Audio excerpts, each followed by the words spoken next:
What's going on, draft dorks? Your boys are back for episode 3. Rucker, how excited are you to be back for On the Clock? I'm ready to go, baby. It's on the clock. It's another week. The draft is inching closer. Let's get after it. We got some really fun stuff on the docket today. We got another rapid fire interview to end the show, but it's episode 3, which means it's a big show, which means we got to start with the big men. We're talking about Christian Koloko and Walker Kessler. These are two guys that many feel are first round prospects, but maybe aren't, guys aren't as sold on them as they are on a Jalen Duren or a Mark Williams. So it's time that we got to talk these guys out. So I need you to sell me on Christian Koloko because I don't know if I'm seeing it. We got to start giving Christian Koloko some more love out there in the draft world. Now, one of the best teams in the country in the Arizona Wildcats, Koloko was the defensive anchor. You're talking about lengthy, great frame that could put on some muscle. He's just the defensive weapon. He's got versatility. He can guard on the perimeter. He's a shot-blocking animal. This guy deserves way more respect, way more hype. We need to start paying attention to Christian Koloko. I definitely believe this guy could be a first-round pick, maybe toward the end of the first.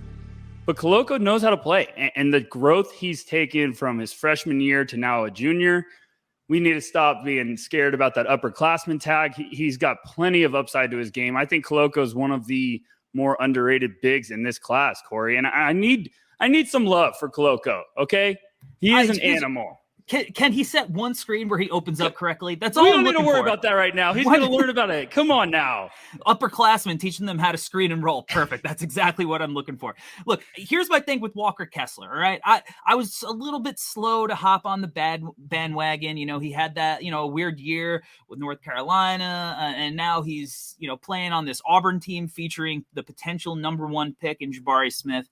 And I started coming around more and more because he legitimately put up historic block numbers. Now, do I have questions about whether he's going to be able to guard, Steph Curry and Damian Lillard and Russell Westbrook out on the perimeter? Of course, I have that question with pretty much every big in this class, but here's what I do know. And I'm not buying the Brook Lopez comps because Brook Lopez was a savant on the block early on in his career. Now he's a legitimate floor spacer, splash mountain.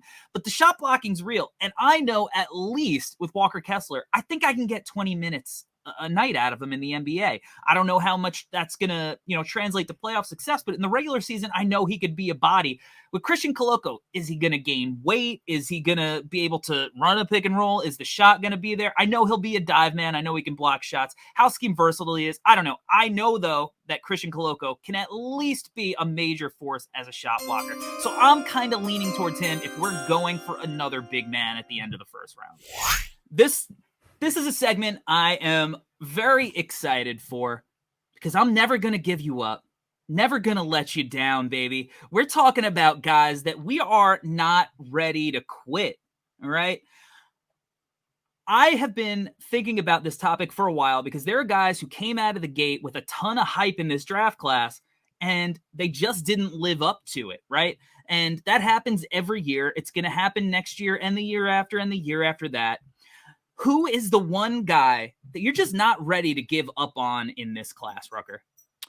It's Jaden Hardy, Cordy. I bought real estate in the beginning of the year. I might be alone on that street right now. I'm telling you, this is the problem we have when we overhype guys in the beginning of the year. We live these high expectations for them, and they're almost impossible to reach. And that's the same situation with Jaden Hardy. You're talking about a guy that took the leap from high school straight to the G League. He got put in an uncomfortable position. Like, he had to get through some growing pains, and you saw that progress throughout the year. Hardy has the potential to be a lethal off-the-ball scorer. He has limitless NBA range.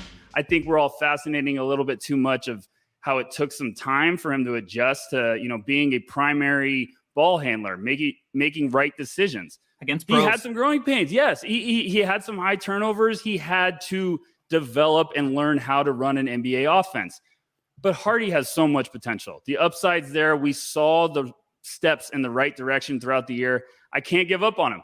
I might be psycho. He might not work out. I'm ready for the heat. I'm not giving up on him. I don't think that you're psycho. I don't want to give up on Jaden Hardy either. You're talking to somebody who had him number 1 overall in the preseason. The shot is sweet.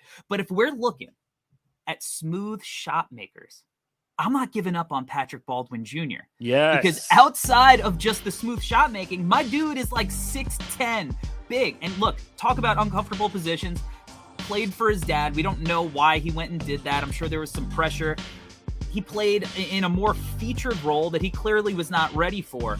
But when I watch the dude play, I'm like, he's going to be able to be a supporting player. Last year, we look at Jayden Williams. I was out, but I was wrong. He's given Memphis good minutes in the playoffs because he's getting to play in a role that he's more accustomed to be playing in. And that's what I think is going to happen with Patrick Baldwin Jr. at the next level. And when you talk about his size, the smoothness, the skill, the handle, I think he's going to be able to defend multiple positions. I think that he's going to go earlier than some people are going to, or earlier than the boards think that he's going to go. Certainly, I'm all in on the Baldwin train. I just cannot quit that dude. It is time for the stock riser of the week. I love this segment because it's just a time that we can be positive about prospects, right?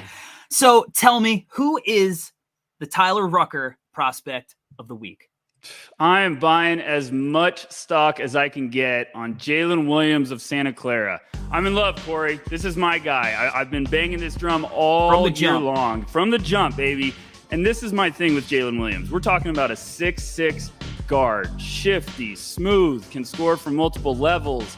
This guy would be going so much earlier if he was going to a top-tier school. But he's at Santa Clara. He's a junior. He's not getting enough love. We need to start hyping this guy up. That West Coast time zone, baby. Yeah, come on, baby. We got some coffee. You just got to wake up. Stay alive for the hoops. Late-night hoops, baby. But here's the story with Jayden Williams. He's got the ability to score from all over the court. He could take over a game as a shooter. He could take over the game as a playmaker. You're talking 86th percentile as a pick-and-roll ball handler. Let's go. 90th percentile in overall offense. This guy just knows how to make winning plays. I love Jayden Williams. I think he's going to be an absolute steal, and he's going to get heating up in this draft. I agree with you. I love him too.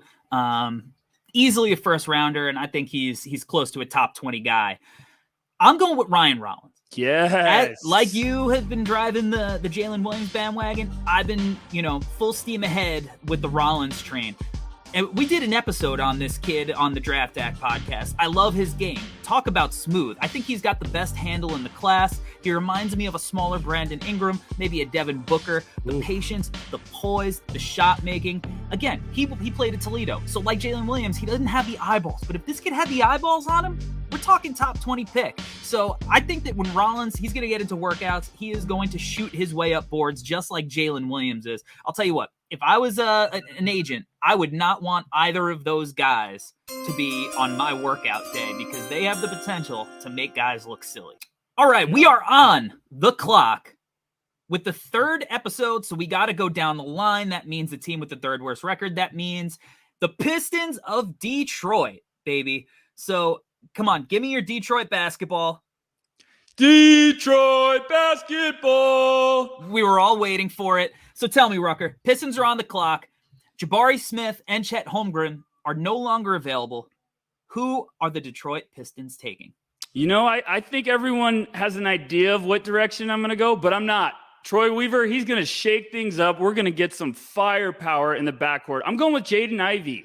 We're going to get some speed. We're going to go Jaden Ivey and Cade Cunningham. We're going to light the NBA on fire. Now, look, I understand that there's a desire to get some front court help, but I love Ivy. I think him and Cade would pair beautifully together. You're talking about a transition threat with size, feisty competitor. Him and Cade would just be a dangerous backcourt to deal with. So Troy Weaver's never afraid to get a little outside the box. He's going to do it right here with Jaden Ivey. They're going to combine and be a lethal combination for Pistons fans for years to come. I love me some Jaden Ivey, but it's got to be Paolo Banchero. Look, you watching the playoffs? This is a big wing league, man. And you put Chet Holmgren in the backcourt with Paolo Banchero in the front court.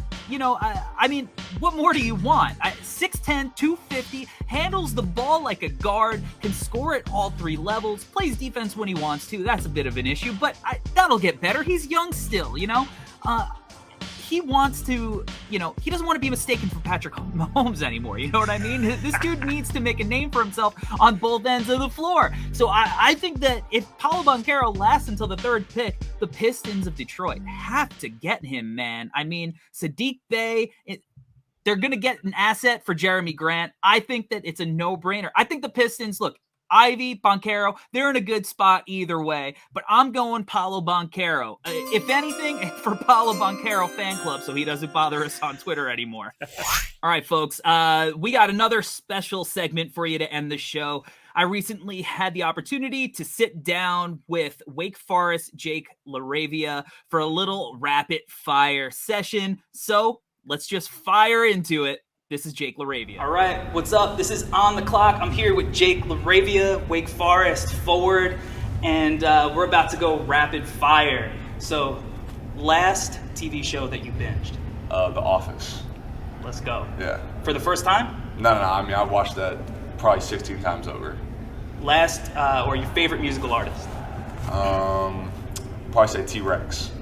T-Rex. Yeah, okay. little underrated artist, but yeah, that's my favorite. I'm too old now. I don't know any of these guys. Who's winning the NBA championship? Warriors. Warriors. Yeah. Let's go. Steph? Yeah. Who's Finals MVP? Is he getting his Finals MVP this year? He could, but the way Jordan Poole looking, he's looking real good right now. Jordan Poole is tough. Poole is tough. Is a hot dog a sandwich? Nah, a hot dog's just a hot dog. Best spot for food? Here? North Carolina. In North Carolina? I just be going to Culver's all the time. That's my go-to wherever I'm at. If there's a Culver's, I'm there. Okay. And lastly, you're from Indiana? Yeah. What is the basketball culture in Indiana? I mean, we live and breathe basketball, so that's just, we're taught basketball from a young age. We got the movie Hoosiers where we all watch that, and that's just, we live basketball. All right. This is On the Clock. This is Jake LaRavia. I'm Corey Tulaba. Rucker, that's going to do it for episode 3 of On the Clock. Thank our listeners and our watchers for being here for us. Thank you guys so much. It's been an awesome support. We're pumped to keep the draft coverage coming. Thank you, Corey, for doing this as always. And, I'm always right. Corey's wrong. Just remember that. Well, if you're going to, believe that, you're going to have to tune in to more episodes each week, which means that you're going to have to like and subscribe. The button is somewhere down there. So hit that subscribe button. Make sure you share it and tune in every week for more episodes of On the Clock on No Ceilings TV.